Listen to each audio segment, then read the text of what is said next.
Maliennes, Maliens, mes chers compatriotes, je suis particulièrement heureux de m'adresser à vous à la veille de la célébration de l'accession de notre pays à l'indépendance. Le 22 septembre est gravé dans notre mémoire collective comme le jour où le peuple malien a décidé de mettre fin à la domination coloniale en proclamant le nouvel État libre du Mali. En ce moment solennel, je rends un vibrant hommage au père de l'indépendance avec à leur tête le président Modibo Keïta. Cet hommage revêt une signification toute particulière au moment où le Mali est engagé dans la reconquête de sa véritable souveraineté. Nous devons suivre résolument la voie tracée il y a 64 ans.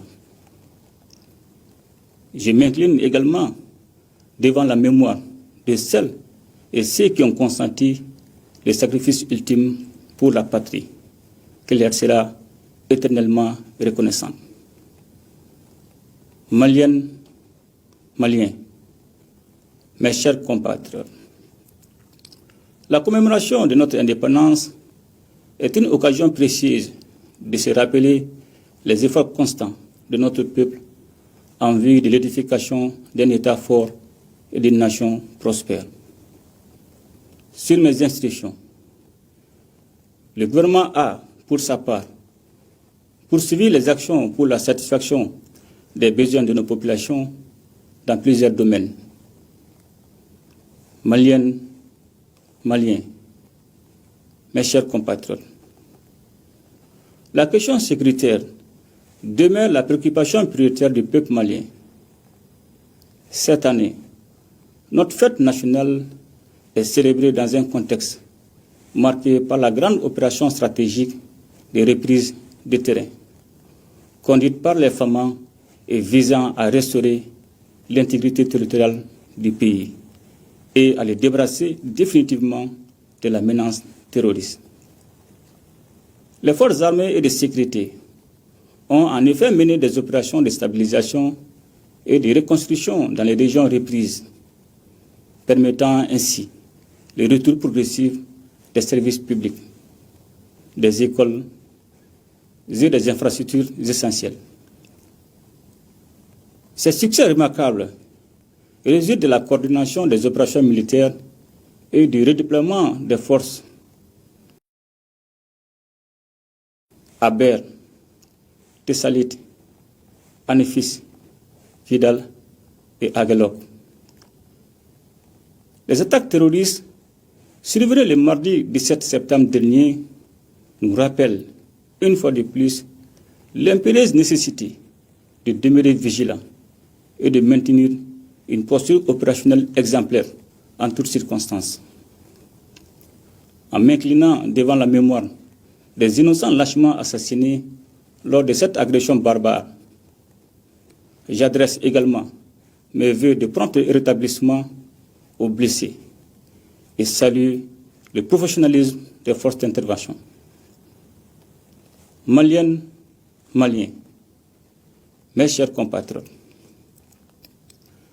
les efforts d'investissement continuent dans le cadre de l'acquisition d'équipements militaires et de réformes pour l'amélioration des conditions de vie et de travail des hommes, afin de renforcer les capacités opérationnelles des forces armées et de sécurité. Par ailleurs, la mutualisation des capacités et le soutien opérationnel dans le cadre de la Confédération des États du Sahel se poursuivent. Maliennes, Maliens, mes chers compatriotes, dans le but de renforcer la confiance entre les citoyens et les institutions, notamment l'institution judiciaire, notre justice s'est largement adaptée au contexte de lutte contre l'impunité avec la création de nouvelles structures. La mise en œuvre de réformes majeures, comme la relecture du Code pénal, du Code de procédure pénale, ainsi que l'adoption par le Conseil des ministres du projet d'ordonnance portant statut de la magistrature, vise à rendre la justice plus efficace, accessible et respectueuse des droits des citoyens. Maliennes, Maliens, mes chers compatriotes,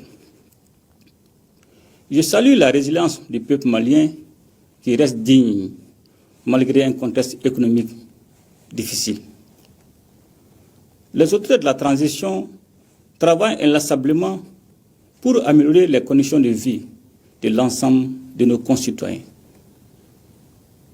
Cependant, il est important de rappeler que notre économie subit l'impact des crises sécuritaires qui ont conduit à l'augmentation des dépenses militaires au détriment d'autres secteurs. Malgré ces défis, notre pays a maintenu une gestion efficiente des finances publiques, maîtrisant l'inflation en dessous de la norme communautaire de 3%.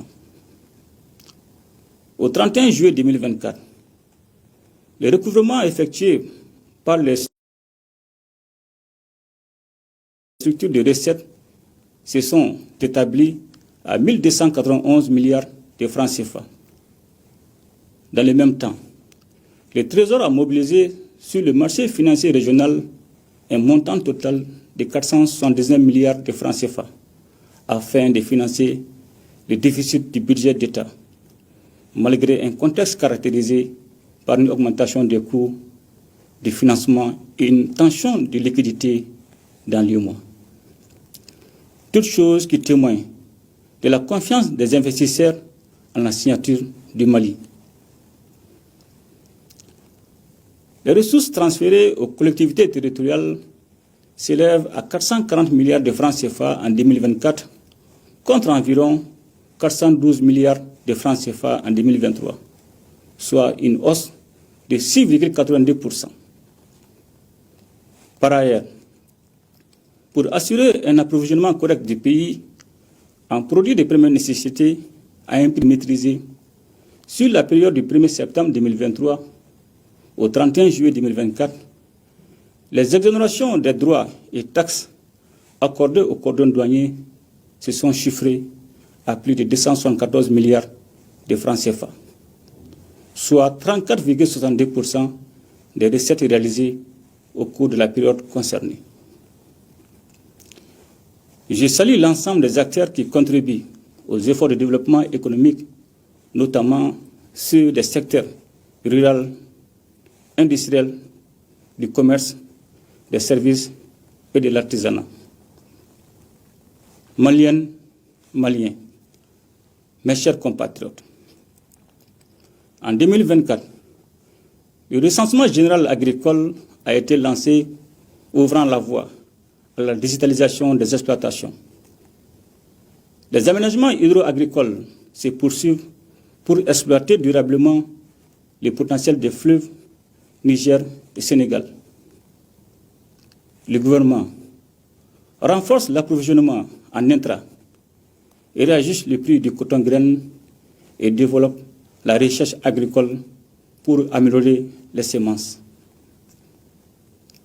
Malgré les défis, des mesures sont prévues, dont la promotion des méthodes alternatives, l'élaboration d'une loi pour les investissements agricoles et la création de pôles agro-industriels.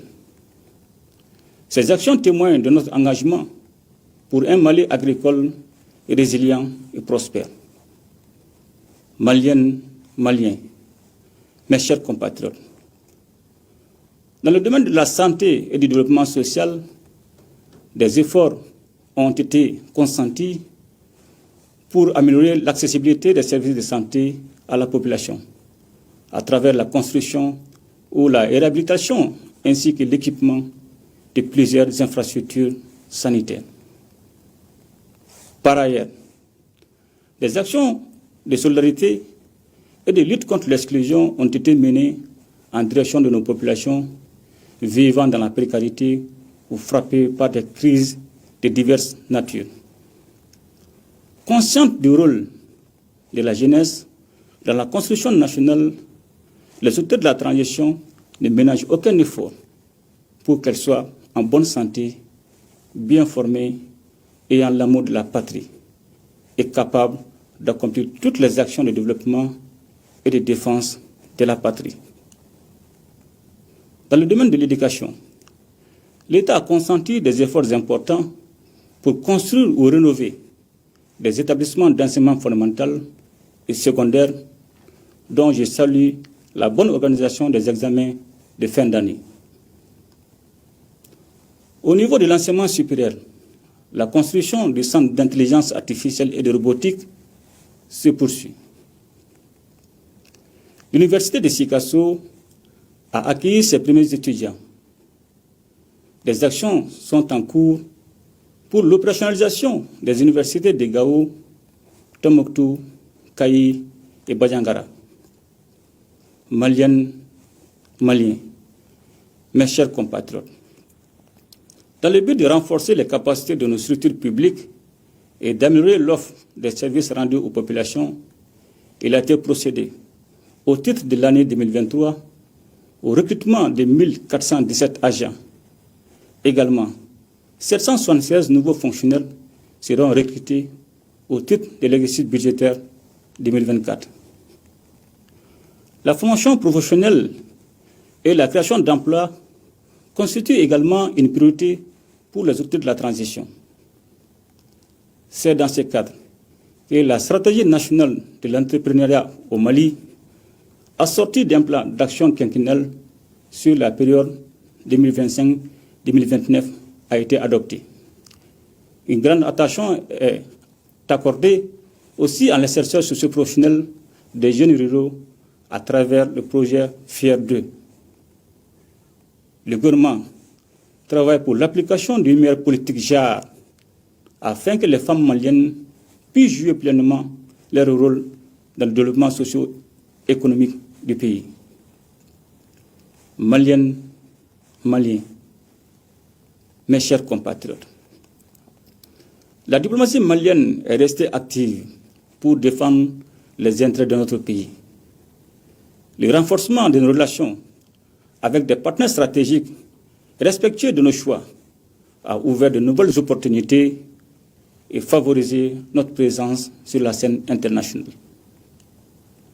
Aujourd'hui, le Burkina Faso, le Mali et le Niger incarnent la renaissance d'une Afrique qui se libère et invente son unité et son développement sur de nouvelles bases.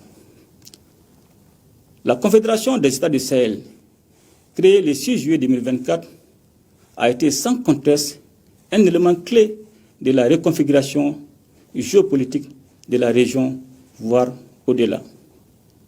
Comme vous le savez, j'ai été honoré par leurs excellences, les présidents Ibrahim Traoré de Burkina Faso et Abdourahmane Tchani du Niger, pour assurer la présidence inaugurale de la Confédération.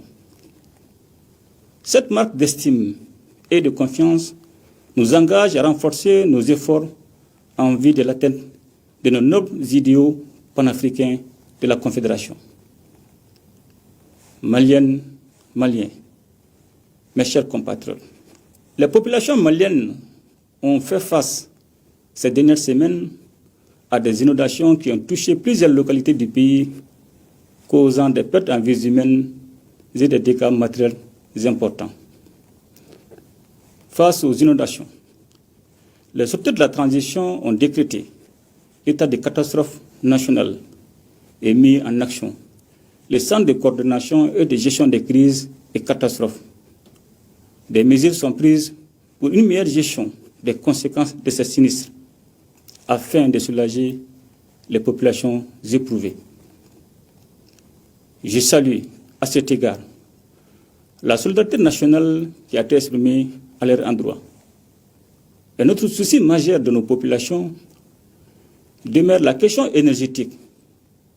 Pour y faire face, plusieurs projets de construction de centrales solaires ont été lancés dans le cadre du mix énergétique en vue d'améliorer la fourniture de l'électricité. Maliennes, Maliens, mes chers compatriotes, pour les autorités de la transition, la question de la souveraineté est indissociable de celle de l'unité nationale.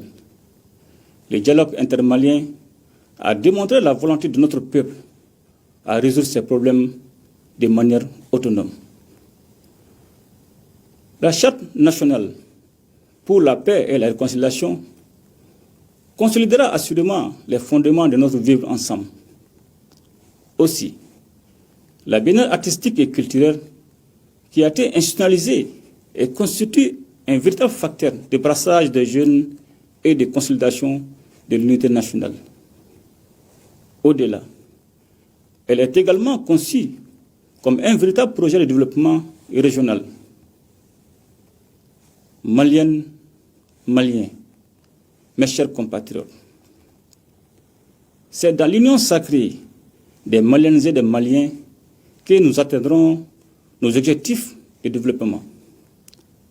Ensemble, nous devons œuvrer pour que les prochaines élections soient une véritable réussite afin de permettre à notre pays de continuer sereinement et souverainement sur la voie du renouveau. Pour terminer, je souhaite un joyeux 64e anniversaire à toutes les Maliennes et à tous les Maliens dans la paix et dans la concorde. Qu'Allah bénisse le Mali et protège les Maliens. Je vous remercie.